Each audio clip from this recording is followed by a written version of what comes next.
السلام علیکم ورحمۃ اللہ وبرکاتہ۔ آج انشاءاللہ تعالی سورہ یونس آیت 45 سے ابتدا کریں گے۔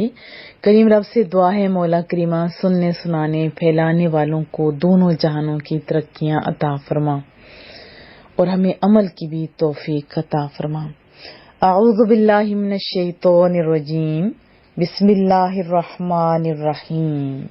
ویوم، اور جس روز، یوم کہتے ہیں دن کو، یحشر وہ جمع کرے گا، یعنی رب کریم جمع کرے گا، ہم انہیں کن کو، جو قیامت کا انکار کرتے تھے۔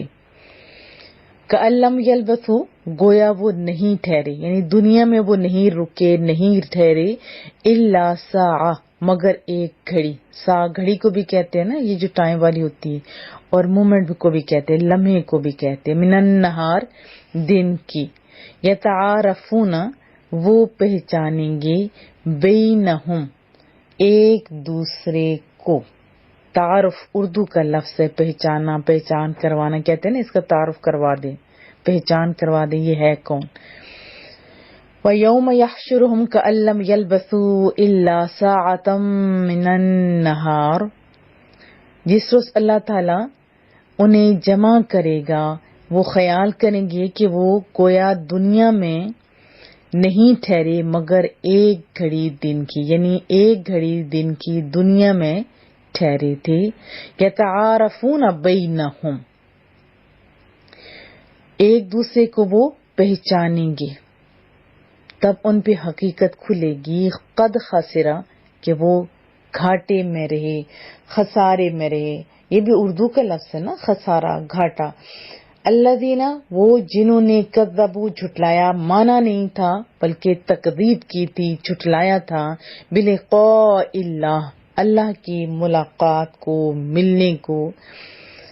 قد خسر الذین کذبوا بلقاء اللہ، تب ان پہ حقیقت کھلے گی، وہ لوگ جنہوں نے اللہ تعالیٰ کی ملاقات کو جھٹلایا، گھاٹے میں رہے۔ اب تو خسارے میں پڑ گئے نا، یعنی جن لوگوں نے اللہ کے روبرو حاضر ہونے کو، ملاقات کو جھٹلایا، وہ خسارے میں پڑ گئے۔ وما کانوا مہتدین، مہتدین ہوتے ہدایت یافتہ، راہ پانے والے، اور وہ ہدایت یافتہ نہیں تھے۔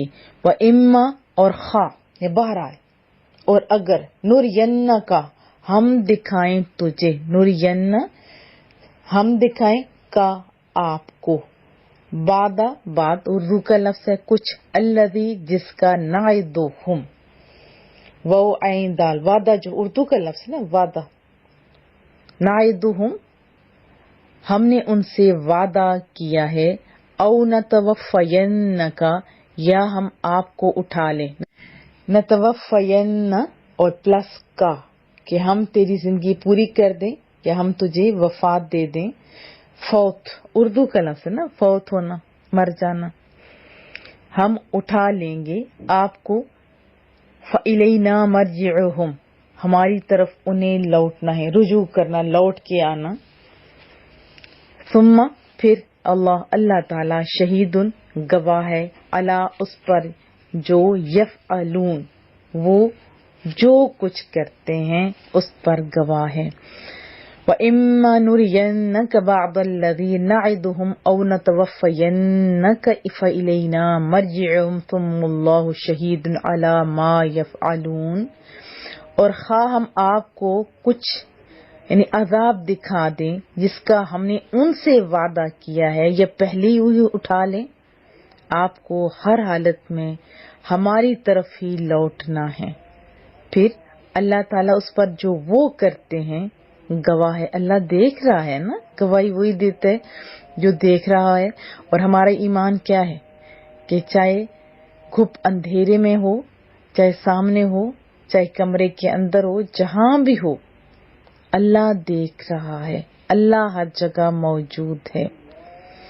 وَلِكُلِّ، اور ہر ایک کے لیے، امت، قوم، رسول، ایک رسول، امت کا معنی قوم بھی ہوتا ہے اور امت ہوتی قوم ہے۔ وَلِكُلِّ، وَلِكُلِّ أُمَّةٍ رَسُولٌ، اور ہر قوم کے لیے ایک رسول ہے. فَإِذَا، پس جب آیا رسولہم، ان کا رسول یعنی ان کی قوم کی طرف ان کا جب رسول آیا، پیغمبر آیا، قُضِیَ، فیصلہ کر دیا گیا، یعنی تمام کر دیا جائے گا، بینہم، ان کے درمیان، بالقسط، انصاف کے ساتھ، وہم، اور ان پر لا یظلمون، ظلم نہیں کیا جاتا. ظاہر پہلے ایک نبی اللہ پاک بھیجتے ہیں، رسول بھیجتے ہیں قوم کو سمجھانے کے لیے، تو اگر سمجھ جاتی ہے تو ٹھیک، نہیں سمجھے گی تو پھر جیسے ایک بچہ ہے، مثال سے سمجھتے ہیں، اب وہ پڑھتا نہیں ہے، ایگزام بھی اس نے دینا ہے، ماں بھی اس سے کہتی ہے، باپ بھی اس سے کہتے ہیں، ٹیوشن بھی اسے لگائے ہوتے ہیں، اسکول بھی وہ جاتا ہے، لیکن جب وہ نہیں پڑھتا تو پھر اگر اس سے ماں مارتی ہے تو کیا یہ ظلم ہوگا؟ نہیں. ہاں، چھوڑ دیتی ہے تو ظلم ہوگا، کیونکہ چھوڑے رکھے گی تو کیا ہوگا؟ وہ تیاری نہیں کرے گا. پھر بھی اگر اتنے پیسے اسکول میں لگا کے نہیں مانے گا، فیل ہو جائے گا، تو پھر تو کٹ پڑتی ہے نا. بات سمجھ آ گئی آپ کو؟ تو بچے پہ ظلم تو نہ ہوا نا. پھر فرمایا جا رہا ہے کہ جب ان کا رسول ان کے پاس آیا اور انہوں نے رسول کو جھٹلایا، تو پھر ان کے درمیان انصاف کے ساتھ فیصلہ کر دیا گیا اور ان پر ظلم نہیں کیا جاتا. وَيَقُولُونَ، اور وہ کہتے ہیں، متا، کب، ہذا، یہ، وعدہ، ان کنتم صادقین، اگر تم صادق ہو، سچے ہو. اب وہ کیا کہتے ہیں؟ عذاب کا وعدہ کب پورا ہوگا؟ جو تم لوگ کہتے ہو نا، یہ ایک قسم کی وہ ایسے کہتے جیسے تم لوگ کہتے، یعنی تمام انبیاء کو ان کی قومیں کہتی تھی نا کہ جس عذاب کا تم وعدہ کرتے ہو. انبیاء یہی فرماتے تھے کہ اگر غلط کرو گے، جیسے آج بھی ہمارا عقیدہ ہے، تو جہنم مقدر ہوگا، اور پھر عذاب کا، اس کے علاوہ جو قرآن کریم کے اندر مختلف عذابات کا تذکرہ ہے. اب بجائے اس کے کہ وہ سنبھل جاتے، الٹا کیا کہتے کہ کب پورا ہوگا یہ عذاب کا وعدہ اگر تم سچے ہو، یعنی روز جو دھمکا رہے ہو لے آؤ. پھر وضاحت میں انشاءاللہ ہم پڑھیں گے. قل، آپ فرمائیے، اللہ اپنے محبوب کے زبانی یہ کہلوا رہا ہے، لا املک، نہیں مالک ہوں میں. مالک کس کو ہوتے ہیں؟ جیسے گھر کا مالک، اختیار والا. لا املک، میں مالک نہیں ہوں، لنفسی، اپنے آپ کے لیے، ضرن، ضرر کا، ولا نفع، اور نہ نفع کا. اللہ تعالیٰ اپنے محبوب سے فرما رہا ہے کہ آپ فرمائیے کہ میں اپنے آپ کے لیے ضرر کا اور نہ نفع کا مالک نہیں ہوں، الا ما شاء اللہ، مگر جتنا اللہ تعالی چاہے. اب دیکھیں، اللہ تعالیٰ فرما رہا ہے کہ آپ کہیے کہ میں اپنی جان کے لیے نہ کسی نفع کا مالک ہوں اور نہ کسی ضرر کا مالک ہوں، مگر اس کا جو اللہ چاہے. الا ما شاء اللہ.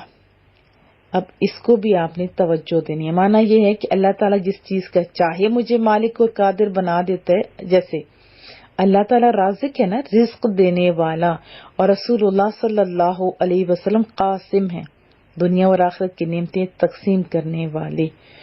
قاسم کا معنی ہوتا ہے تقسیم کرنے والا. آپ نے دنیا میں لوگوں کو غنی کیا بہت سارے مواقع کے اوپر، اور وہ ہم انشاءاللہ وضاحت میں پڑھیں گے کہ کیا کیا فائدہ دیا لوگوں کو. اور پھر آپ کی شفاعت سے مسلمانوں کو جنت ملے گی، یہ بھی آپ کا اور میرا ایمان ہے نا. اور جو آپ کا انکار کرے وہ نقصان اٹھائے گا اور جائے گا کدھر پہ؟ جہنم میں. اور جو شخص آپ پر ایمان لائے گا وہ نفع پائے گا اور جنت میں جائے گا. تو یہ تو سادی سی بات ہے، اس میں تو نفع ہے نا، فائدہ محبوب کو خالی ماننے گا. باقی صحابہ کرام نے ان کی حیات طیبہ کے اندر جو جو واقعات پائے اور ہم تک جو پہنچے وہ ہم انشاءاللہ تعالی پڑھیں گے. اور اللہ نے آپ کو بے اختیار نہیں کیا تھا، اللہ نے آپ کو با اختیار بنایا تھا، لیکن جتنا اللہ نے چاہا. اب اس کا معنی تو بڑا کچھ اور تھا، لیکن یار لوگ اپنی مرضی کے مطابق، ہمارے استاد کہتے تھے کہ مقصد تو تھا کہ کفار کی یاوا گوئیوں کو ختم کرنا. وہ کہتے تھے نا کہ عذاب جس کا تم لوگ ہمیں ڈراتے ہو لے آؤ پھر. اب یہاں تو توجہ ادھر مبذول کرانی تھی کہ اللہ تعالیٰ ہے، وہ جب چاہے گا عذاب دے گا. مقصد تو کچھ اور تھا، یعنی یاوا گوئیوں کو ختم کرنا مقصود تھا، نہ کہ کھڑے ہو کے ایک ایک کا جواب دینا. دیکھیے یہ کتنی خوبصورت آیت ہے.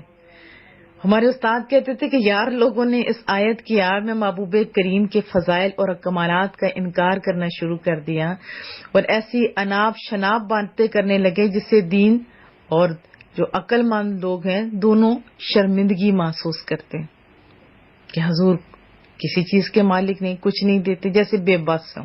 استغفر اللہ تعالی. یہ ہم انشاءاللہ تعالی وضاحت میں پڑھیں گے. لِكُلِّ أُمَّةٍ اجل، ہر قوم کے لیے میعاد ہے، ہر قوم کے لیے ٹائم مقرر ہے. اجل کا معنی ہوتا ہے وقت، اس کا جو وقت ہے وہ مقرر ہے، اس سے آگے نہ پیچھے کچھ نہیں ہو سکتا. جیسے اس آیت میں ہے جو اللہ نے ٹائم معین کیا وہی ہوگا.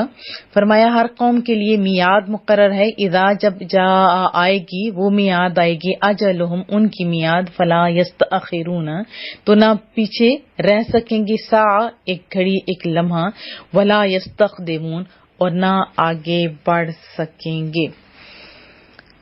جب ان کی میعاد جو مقرر ہے آئے گی تو نہ پیچھے رہ سکیں گے ایک لمحہ اور نہ آگے بڑھ سکیں گے. یعنی جو ٹائم معین ہے اسی ٹائم ہی عذاب آئے گا، پھر بس بات ختم ہو جائے گی. جیسے پیچھے ہم لوگ بہت ساری جگہوں پہ مختلف قوموں کے عذابات جب آئے تو پھر کیا ہوا. قل آپ فرمائیے ارأیتم ذرا غور تو کرو، ان اتاکم عذابہ اگر تم پر اس کا عذاب آ جائے، بیاتن راتوں رات آ جائے، یعنی جب سوئے ہوئے ہو تمہیں ہوش بھی نہ ہو آج. جیسے ابھی بھی کتنے زلزلے آتے ہیں.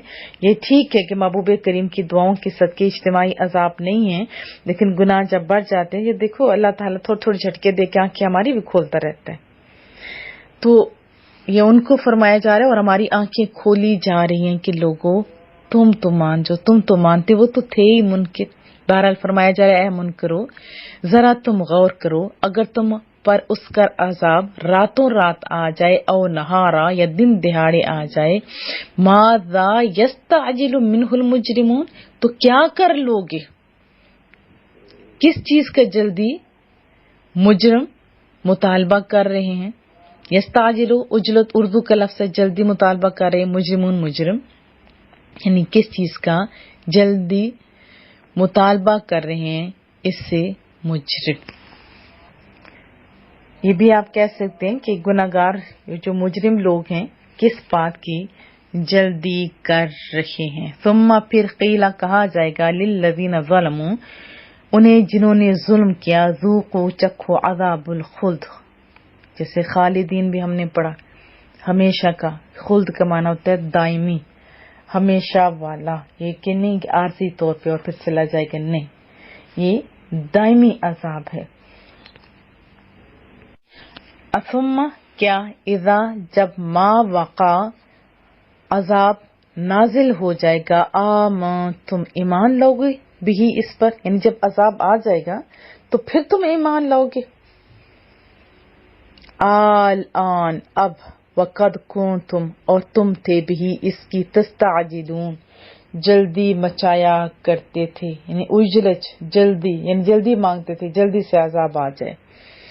جیسے فرعون نے بھی عذاب دیکھا تو پھر کہا کہ میں پھر مانتا ہوں، لیکن کوئی فائدہ نہ ہوا. کیا جب عذاب نازل ہو جائے گا تب اس پر ایمان لاؤ گے؟ تو پھر فرشتے انہیں کہیں گے اب آنکھیں کھلی، تم تو اس عذاب کے لیے بڑی جلدی مچا رہے تھے.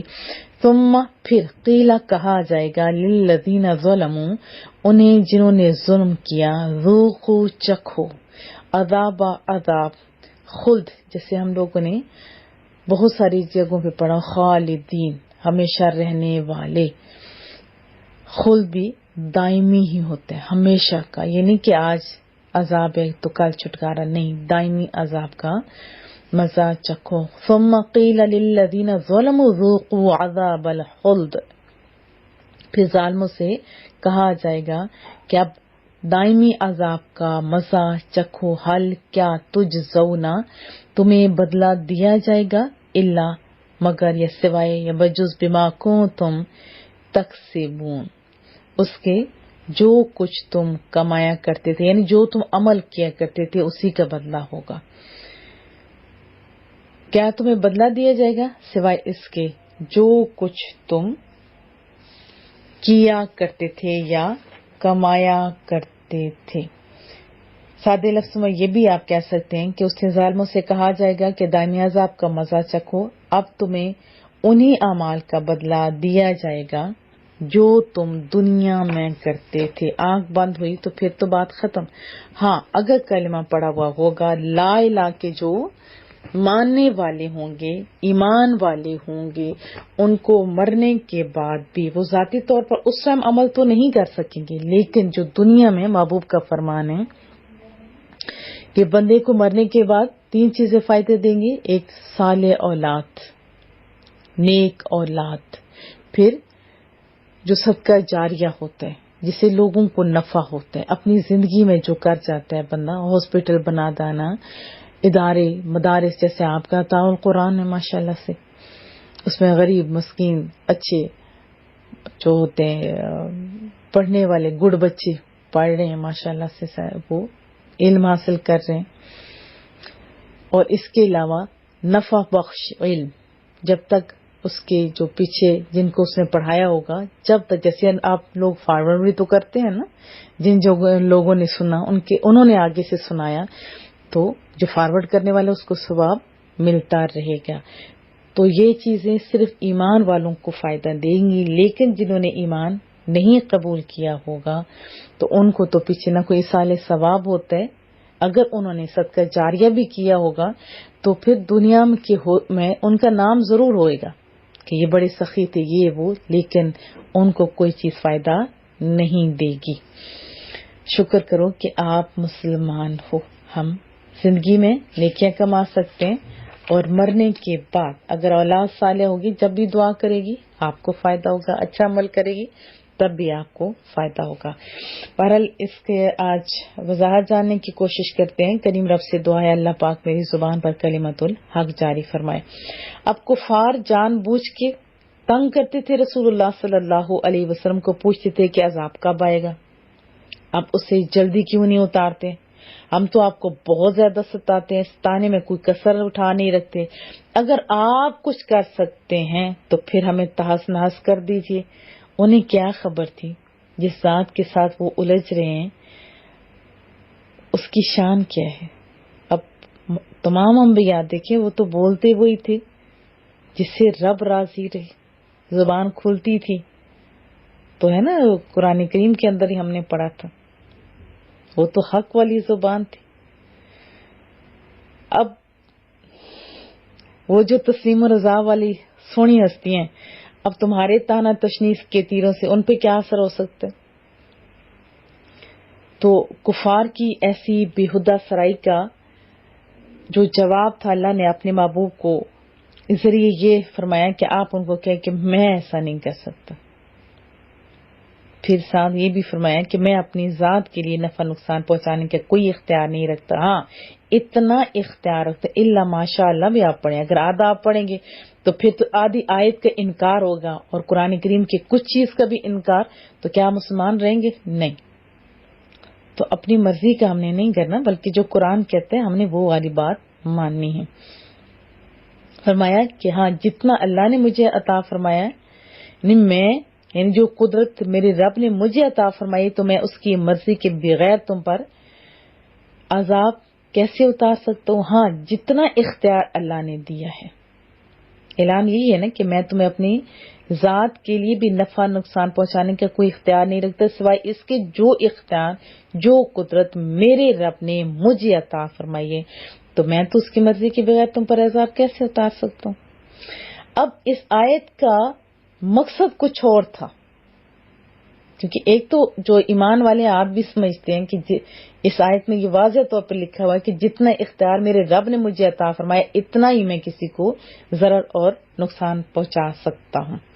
مقصد تھا کفار کی یاوہ گویوں کو ختم کرنا. تو جیسے میں نے آپ کو بتایا پیر کرم علی شاہ صاحب نے بھی یہی لکھا کہ یار لوگوں نے اپنی مرضی کی، یعنی اس آیت کو آڑ بنا کر محبوب کے کریم کے فضائل اور جو کمالات ہے اس کا یہ انکار کرنا شروع کر دیا. اور ایسا انکار کہ آج یقین مانیں ہمارے بچے ہم سے پوچھتے ہیں کہ جو اللہ کا محبوب ہو، جس کو رحمت للعالمین کا یعنی اتنا بڑا خطاب ہو، وہ کچھ بھی نہیں کر سکتا. حالانکہ ہم کتابوں میں پڑھتے ہیں کہ جو مشینیں ہیں منوں ٹنوں زمین کے اوپر جتنی مٹی کے اوپر رکھی ہوتی ہیں زمین کے اندر سے بتا دیتی ہیں اتنا آئل ہے، اتنا یہ، اتنا وہ ہے. آپ کا نبی تو دیوار کے باہر بھی نہ دیکھ سکے، ان کے پاس پھر کیا ہوا؟ تو کیا پھر دل میں محبت آئے گی؟ آپ خود سوچیں. محبت آئے گی؟ آپ خود سوچیں. نہیں آئے گی. محبت اسی کے لیے آ سکتی ہے جس کے پاس کچھ ہوتا ہے. یہ تو دنیا کا بھی رول ہے، اور رسول اللہ صلی اللہ علیہ وسلم کا فرمان ہے کہ اس وقت تک مومن نہیں ہو سکتا جب تک کہ میں اسے جان، مال، عزت، آبرو سے زیادہ پیارا نہیں ہو جاتا. اب پیارا بے وقت چیز تو نہیں ہوتی، وقت والی ہی ہوتی ہے. پہلے ہم قرآن کریم سے دیکھتے ہیں. قرآن کریم ہے وَيُعَلِّمُهُمُ الْكِتَابَ وَالْحِكْمَةَ وَيُزَكِّيهِمْ، میرا محبوب مسلمانوں کو کتاب و حکمت سکھاتا ہے اور ان کے دلوں کو ہر گرد اور غبار سے پاک کرتا ہے. کچھ کر سکتے ہیں تو یہ قرآن کریم کی آیت ہے نا.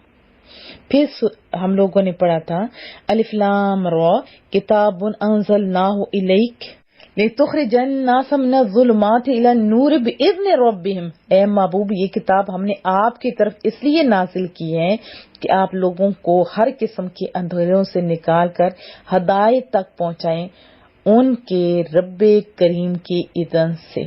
پھر سورہ توبہ کی آخری آیات کتنی مزے کی تھی. عزیز علیہ ما عنتم حریص علیکم بالمؤمنین رؤوف الرحیم. میرے محبوب پر ہر وہ چیز جو تمہیں مشقت میں ڈالے، اے تمام امتیوں سنو میں جو تمہیں مشقت میں ڈالے گراں گزرتی ہے، وہ تمہاری بھلائی پر بڑے حریص ہیں، مسلمانوں پر بڑے مشفق ہیں اور رحم فرمانے والے ہیں. ان آیات کا بھی تو کوئی معنی ہے نا. ان آیات سے بھی عظمت مصطفیٰ واضح ہوتی ہے. اب اس آیت کا آدھا ٹکڑا لے کے لوگوں کو خراب کریں گے تو یہ تو ہماری اپنی بد نصیبی ہوئی نا. کیا کہتے ہیں آپ؟ تو الا ماشاء اللہ آپ پڑھیں اور پھر پوری آیت پڑھیں. اس میں نفی بھی ہے اور اسبات بھی. نفی ہے ذاتی طور پر با اختیار ہونے کی، اور اسبات ہے اللہ تعالیٰ کی اذن اور عطا سے با اختیار ہونے کی. اگر کوئی یہ سمجھے کہ اللہ تعالیٰ نہ چاہے تب بھی مصطفیٰ کریم نفع یا نقصان پہنچا سکتے ہیں تو یہ چیز درست نہیں ہے. اور جو کہے کہ اللہ تعالیٰ کی عطا کردہ اختیار سے بھی کچھ نہیں کر سکتے تو یہ صرف واقعے کے خلاف ہی نہیں بلکہ مصطفیٰ کریم کا بھی انکار ہے اور اللہ تعالیٰ کی صفت جود و عطا کا بھی انکار ہے. تو سیدھا اللہ کا بھی انکار بن گیا نا. ذرا غور فرمائیے، جب اللہ تعالیٰ نے اپنے محبوب کو رحمت للعالمین کا تاج بخشا تو کیا اس کی کوئی حقیقت بھی تھی، یا صرف یہ جو شاعر ہے یہ مبالغہ آرائیاں کرتے ہیں اور تصنع و تکلف کا مظاہرہ کرتے ہیں؟ ایسا ہی نہیں، استغفر اللہ، نہیں. یہ ارشاد مبنی بر حقیقت تھا، ہے اور رہے گا، جس پر کتنی ہی لوگ ہزارہ پردے ڈالیں چھپ نہیں سکتی. اللہ تعالیٰ نے جا بجا قرآن کریم میں، جیسے میں نے آپ کو آیات سنائی، محبوب کریم کی شان بتائی، یہ تو میں نے چاند ایک بتائی نا. اللہ سے یہ بھی دعا مانگے کہ مولا کریمہ ہمیں روشن آنکھیں دے. اگر دل کے اوپر پردہ پڑ جائے نا پھر سمجھ نہیں آتی، پھر مفہوم سمجھ نہیں آتے، تو پھر کیا کرنا چاہیے؟ نہیں سمجھ آئے تو اپنی بدبختی پر ماتم کرنا چاہیے. بلکہ سچ سنیں یہ ہے کہ محبوب کریم کی عظمت اور جلالت کا ظہور یہ دنیا کی بات تو ہے ہی ہے، قیامت والے دن بھی ہوگا. اس وقت اندازہ ہوگا آپ سب کو جب انسان در در کی ٹھوکریں کھانے کے بعد، بڑی لمبی حدیث طیبہ جو میں آپ کو 12 سنا چکی ہوں، محبوب کریم کے پاس شفاعت کے لیے التجا کریں گے، جبکہ ہر کوئی نفسا نفسی کہے گا، تو محبوب کریم کیا فرمائیں گے؟ انا لہا انا لہا، میرے امتیو ہاں میں شفاعت کے لیے آمادہ ہوں، انا لہا انا لہا، میں شفاعت کے لیے آمادہ ہوں۔ پھر عرش الہی کے سامنے حاضر ہو کر سجدے میں جائیں گے اور پھر اللہ کی حمد کریں گے، حمد میں مشغول ہو جائیں گے۔ اس وقت وہ عرشوں کا مالک رب کریم وہ فرمائے گا، آواز آئے گی، یا محمد ارفع رأسک اشفع تشفع اسأل تعطا، اے محبوب، اے سراپا حمد و ستائش، سر مبارک اٹھائیے، آپ شفاعت کرتے جائیں، میں شفاعت قبول کرتا جاؤں گا، آپ مانگتے جائیں، میں اپنی رحمت اور مغفرت کے خزانے لٹاتا جاؤں گا۔ اور بھی جتنا آپ کھولیں گے نا اپنی آنکھیں، کھلتی جائیں گی۔ بہت ساری احادیث جو اس ٹائم میرے پاس موجود ہیں، چند ایک آپ کو سناؤں گی، اور یہ بھی بہت ضروری ہے۔ آپ نے سنا ہوا ہے کہ حضرت عمر کے بارے میں سیاستہ میں یہ بات موجود ہے کہ جب حجر اسود کے پاس وہ جاتے ہیں، بوسہ دیتے ہیں، فرماتے ہیں کہ میں خوب جانتا ہوں کہ تو ایک پتھر ہے، نہ کسی کو ضرر پہنچا سکتا ہے اور نہ کسی کو نفع پہنچا سکتا ہے، اور اگر میں نے رسول اللہ کو تجھے بوسہ دیتے ہوئے نہ دیکھا ہوتا تو میں تجھے کبھی بوسہ نہ دیتا۔ یہ سب آپ جانتے ہیں۔ اب ایک بات سنتے ہیں حضرت ابن عباس رضی اللہ تعالی عنہ سے، فرماتے ہیں رسول اللہ صلی اللہ علیہ وسلم نے فرمایا کہ قیامت کے دن حجر اسود اس حال میں آئے گا کہ اس کی 2 آنکھیں ہوں گی جن سے یہ دیکھ رہا ہوگا، اور اس کی ایک زبان ہوگی جس سے یہ کلام کرے گا، اور یہ ان لوگوں کے حق میں گواہی دے گا جو اس کی حق کے ساتھ، کیا فرمایا؟ حق کے ساتھ تعظیم کریں گے۔ یہ ترمذی میں بھی ہے، ابن ماجہ میں بھی ہے، دارمی کے اندر بھی یہ چیز موجود ہے، ابو یعلا بھی صحیح ابن حبان نے بھی لکھی ہے، معجم الکبریٰ میں کے اندر بھی ہے، اور بھی بہت ساری جگہیں جیسے حلیۃ الاولیاء، سنن کبریٰ، بہقی، ان ساروں میں یہ چیز موجود ہے۔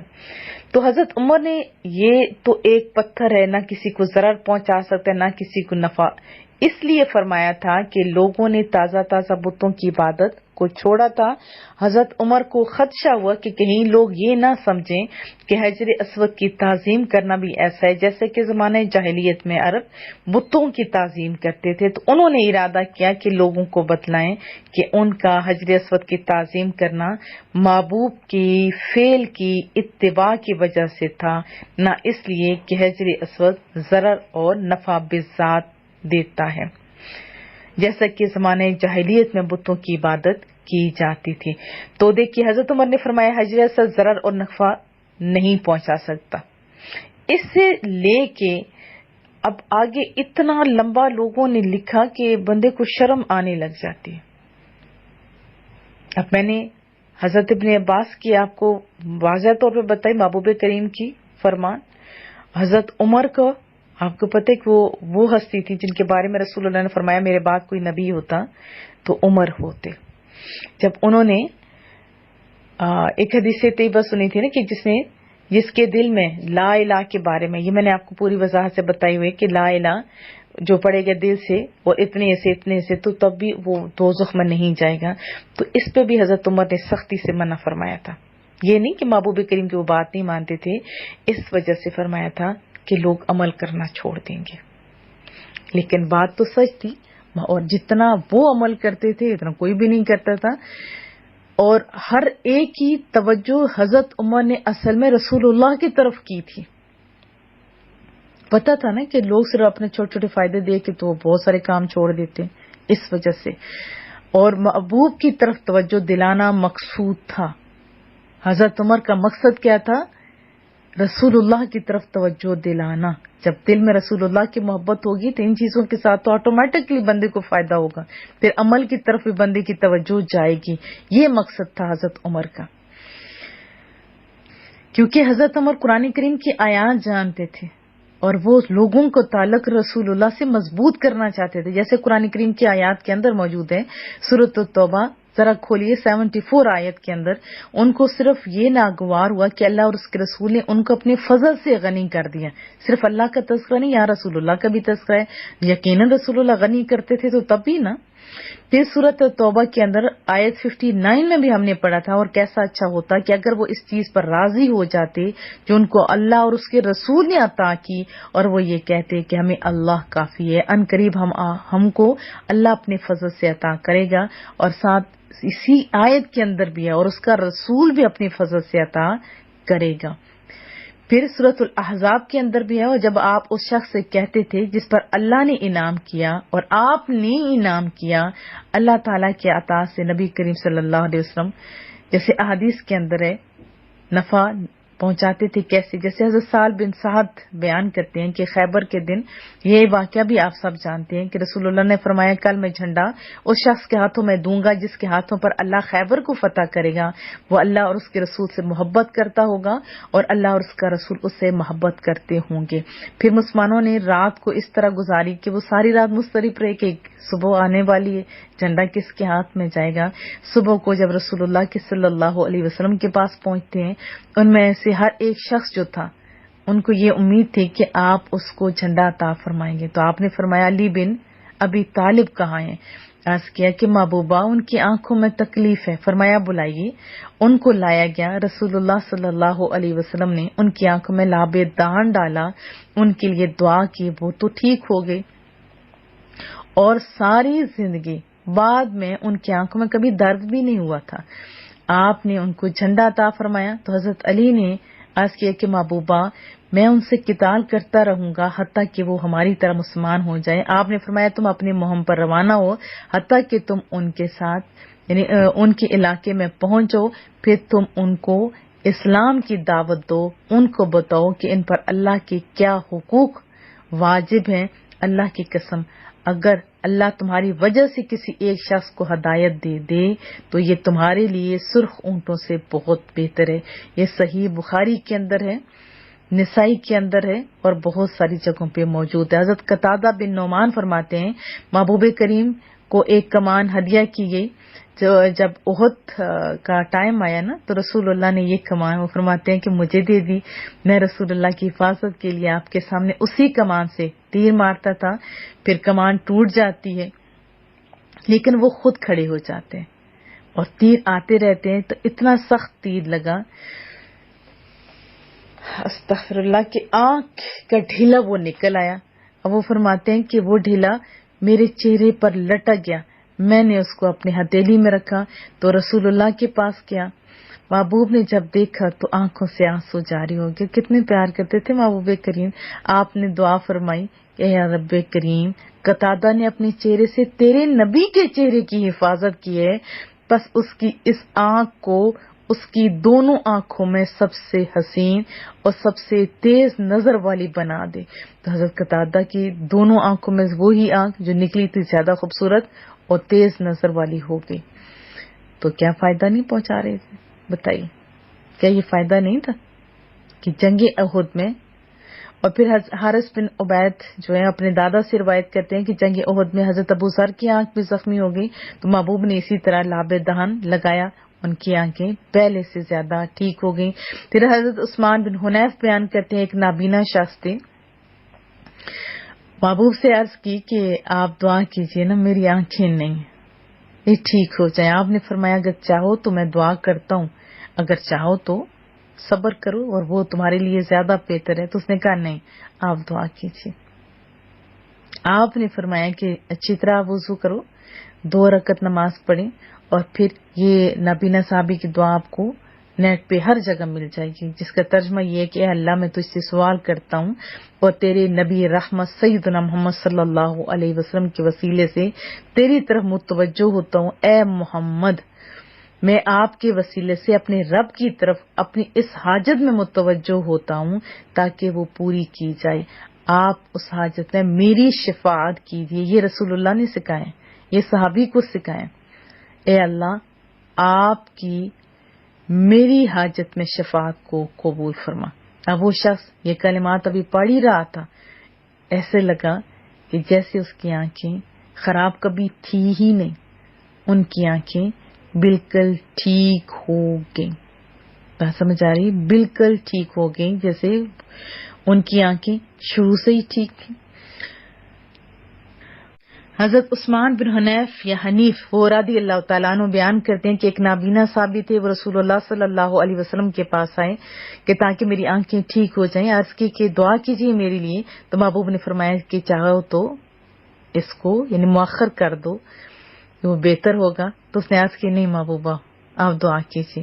پھر محبوب نے دعا سے کہی کہ آپ اچھی طرح وضو کرو، 2 رکعت نماز نفل کی پڑھو، پھر یہ دعا مانگو کہ اے رب کریم، ترجمہ سنا دیتی ہوں، میں تو اس سے سوال کرتا ہوں تیرے نبی رحمت کے وسیلے سے تیری طرف متوجہ ہوتا ہوں، اے محمد آپ کے وسیلے سے اپنے رب کی طرف اپنی اس حاجت میں متوجہ ہوتا ہوں تاکہ وہ پوری کی جائے.